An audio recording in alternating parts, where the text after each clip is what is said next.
Hiya, I'm Kai Hillier. This is Joe Smith sat next to me. We were doing a his rig rundown. Tell us a bit about yourself, Joe. Hi, I'm Joe. I'm a bass player. I also play guitar and drums, and I am also a session player and live performer. Brilliant, right. So let's talk about the pedals. Yeah. What have you got? So at first, I've got a Boss Super Chorus because I just think they're the coolest sounding things and add so much depth to a song. And then going into that, well, going next to that is my Death by Audio Fuzzwall, which is just the greatest pedal in all of existence. It is the best thing that I can use. Best thing. 1 second. Just to let everyone know, there will be pictures popping up somewhere all the time.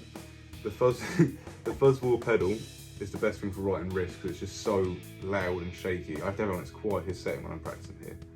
And then going from the Fuzzwall, I have a Rat pedal, and I use that for pretty much anything that needs heavy, like a chorus, if it needs to stand out a little bit. So I usually have it set with the distortion, a little bit rolled back from the middle, rolled forward from the middle, the filter all the way off, and the volume. Well, whatever suits the room, I guess. And then next to that, I have Electro Harmonic Tremolo, the pulsar, and I have the shape set in the middle, depth on full, rate on full, volume in the middle, because depending on the room. Yeah. This is great because I really like making soundscapes and stuff like that, and when I use this, it adds to it. And also I just mix loads of pedals together to make the weirdest sounds. And then going up, you've got the OC5 Boss Octave pedal. Sounds good.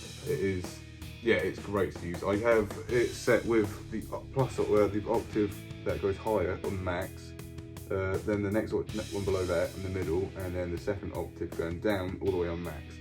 It's just great to use. Good, good. What have you got there? What bass you got? This is my Fender Jazz Bass. It is my #1 bass. I have pretty much unscrewed and screwed everything on this bass back together. This is a completely different neck than what it was, different pick guard. Bridge is not stock because I really like modifying my guitars.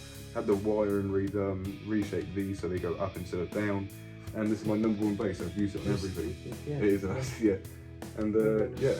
What amps do you use? I know you've got this small little well, Fender this is my amp. practice amp that Yeah, I use, and I think I've got a photo somewhere. I'll send it to you. Yeah. You can use it. It'll probably pop up there. Yeah. I use an Eden 4x10 bass cab, and I use a Mark Bass Mini 300. I think I'm getting the name right, hopefully. I haven't heard that yet. It sounds great. I can probably send you a demo at a later date. And then and then the last two pedals that I've got here. I'm a huge fan of Boss pedals. We've got a Boss DD8 digital delay. It's got 8 different settings, but I'm only going to talk about 3. The first one that I use is the warm and a mixture of the tape because it just gives off that nice sound. And the feedback set in the middle, time is set just a little bit back because it needs to be, just sounds better. And after that it's reverse, which is just as it says, it goes reverse. You play a note, it sends the note backwards. Yeah. Which is really great to use for just trippy stuff. I like making like good intros, long intros. And then you've got Shin, which is, the best way to describe it is very shoegazy. It's very like just heavenly. That's what it sounds like to me. And the last one is the Warp one. I think it's Warp or Mod. I'm not very good. I haven't got my glasses on, but I think it's Warp. So Warp is a standard delay, and when you hold the pedal down like that, I'll turn it off real quick.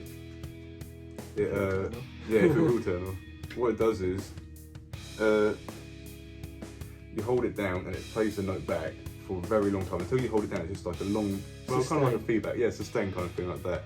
And then obviously, one of the greatest tuners besides the Poly tuner is a Chromatic tuner by Boss because it's it's just hard. Standard tuner. It can withstand anything. And then also I've got a Fuel Tank Classic which holds all of my stuff, and I am still only using 7 out of the 8 because I hope to get more pedals.